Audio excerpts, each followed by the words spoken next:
मित्रों नमस्कार। मैं प्रतिमा मिश्रा आप सबका अपने YouTube के चैनल पर स्वागत करती हूँ। आज हम पढ़ेंगे गोविंद पांडे सरस्वती पांडे की वस्तुनिष्ठ पुस्तक से भक्ति काल के अंतर्गत वल्लभ संप्रदाय को। तो मित्रों शुरू करते हैं हम आज का ये वीडियो। वल्लभाचार्य सुल्तान सिकंदर लोदी तथा बाबर के समकालीन थे। वल्लभाचार्य का संक्षिप्त परिचय नीचे दिया गया है। इनका जन्म समय है 1478 से 1530 ईस्वी। जन्मस्थान इनका चंपारण है। पत्नी का नाम मधुमंगल। इनके दो पुत्र थे, पहला गोपीनाथ और दूसरा विट्ठलनाथ। इनका भक्ति मार्ग है पुष्टि मार्गी। वल्लभ संप्रदाय में कृष्ण पूर्णानंद स्वरूप पूर्ण पुरुषोत्तम परम ब्रह्म है। पुष्टि मार्गी भक्ति में पुष्टि भगवत अनुग्रह या कृपा को कहा जाता है। भागवत महापुराण में लिखा है, पुष्टिम किम में पोषणम पोषणम किम तदनुग्रह भगवत कृपा। आगे हम देखेंगे। पुष्टिमार्गी भक्ति में 3 प्रकार के मार्ग जीव तथा भक्त होते हैं, जो निम्न हैं।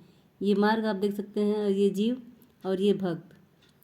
आगे हम देखेंगे। वल्लभाचार्य ने निम्नलिखित ग्रंथों की रचना की। पहला है पूर्व मीमांसा भाष्य, दूसरा है उत्तर मीमांसा या ब्रह्मसूत्र भाष्य, जो अणुभाष्य के नाम से प्रसिद्ध है। इनके शुद्धाद्वैतवाद का प्रतिपादक यही प्रधान दार्शनिक ग्रंथ है। श्रीमद् भागवत की सूक्ष्म टीका तथा सुबोधिनी टीका, और चौथा है तत्वदीप निबंध। आगे हम देखेंगे। अणुभाष्य वल्लभाचार्य का अधूरा ग्रंथ था, जिसे उनके पुत्र विट्ठलनाथ ने पूरा किया। वल्लभ संप्रदाय में अष्टयाम की सेवा का उल्लेख है।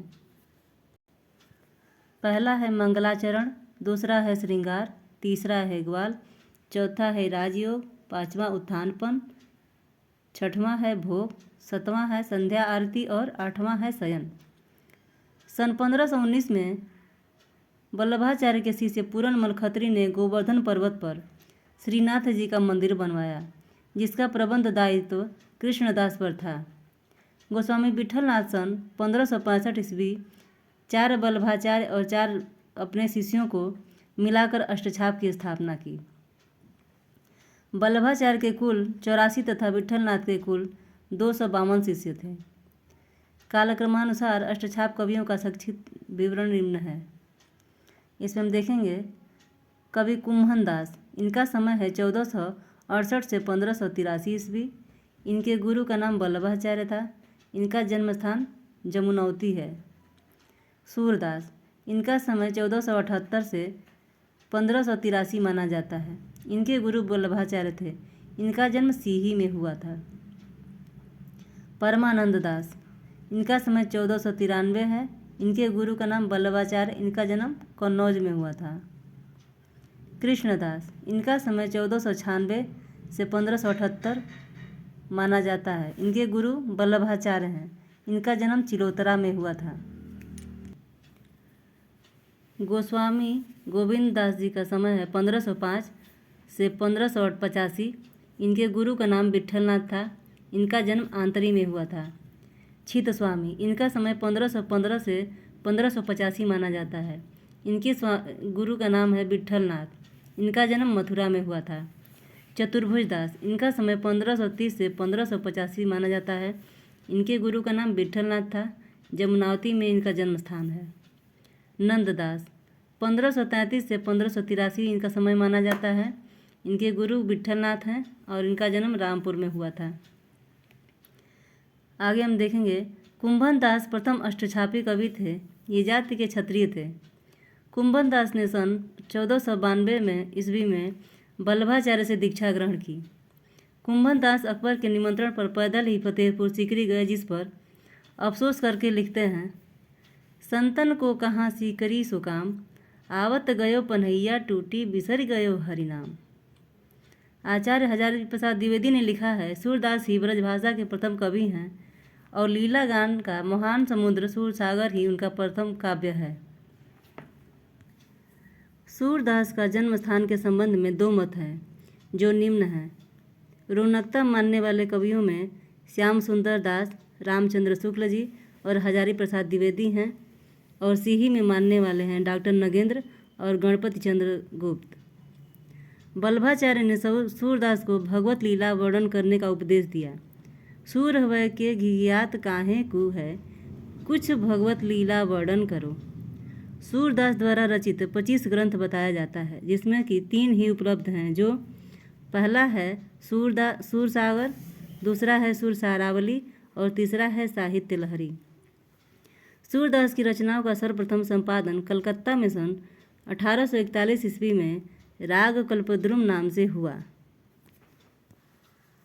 सूरदास कृत सुरसारावली का सुरसागर का उपजीव्य भागवत महापुराण का 10वां स्कंध है। सुरसागर में 4936 पद तथा 12 स्कंध हैं। सूरदास ने सुरसागर में 3 भ्रमर गीतों की योजना की है। प्रथम भ्रमर गीत पद संख्या 4078 से 4710 है ही मुख्य है। शेष 2 भ्रमर गीत पद संख्या 4711 से 4712 तथा 4713 कथात्मक है। भ्रमर गीत का सर्वप्रथम एक पूर्ण प्रसंग के रूप में वर्णन श्रीमद् भागवत के 10वें स्कंद के 47वें अध्याय के 12 से 21 श्लोक में मिलता है। हिंदी साहित्य में भ्रमर गीत काव्य परंपरा का प्रवर्तन सूरदास ने ही किया था। भ्रमर गीत में कुल 700 पद हैं। प्रोफेसर मैनेजर पांडे ने भ्रमर गीत का 3 रूप बताया है। पहला कृष्ण का प्रतीक, दूसरा उद्धव का प्रतीक और तीसरा स्वतंत्र रूप से। भ्रमर गीत को उपालंब काव्य भी कहते हैं। आचार्य रामचंद्र शुक्ल ने इसे ध्वनि काव्य कहा है। सुरसारावली में 1107 छंद हैं। इसकी रचना संसार को होली का रूपक मानकर की गई है।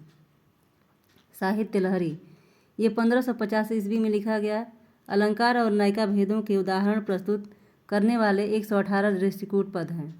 आचार्य रामचंद्र शुक्ल ने लिखा है, वात्सल्य और श्रृंगार के क्षेत्र का जितना अधिक उद्घाटन सूर ने बंद आंखों से किया, उतना किसी और कवि ने नहीं।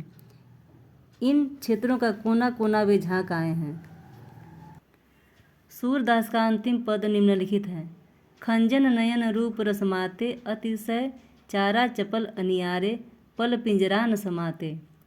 सूरदास को वात्सल्य रस का सम्राट माना जाता है।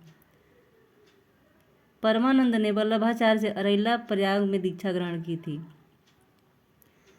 तो मित्रों, आपको ये वीडियो कैसा लगा? आपको ये वीडियो अगर अच्छा लगे तो आप इसे लाइक और सब्सक्राइब कीजिए। तो मिलते हैं मित्रों हम अगले वीडियो में। तब तक के लिए धन्यवाद। नमस्कार।